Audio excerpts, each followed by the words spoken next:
Assalamualaikum, di dapur Bunda Santi lagi. Resep kali ini membuat roti goreng.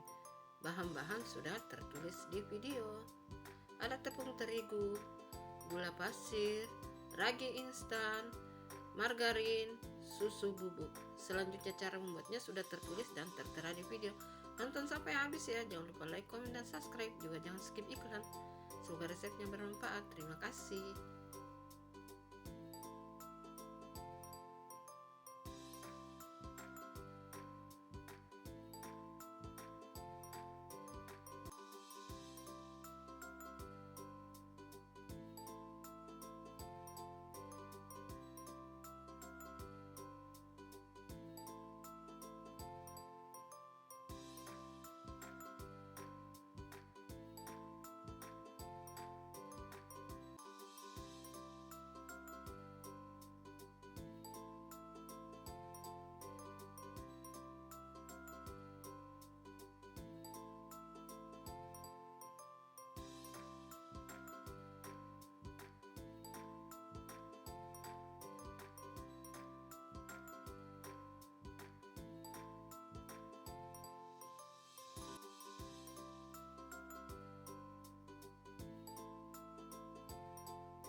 Bismillahirrahmanirrahim.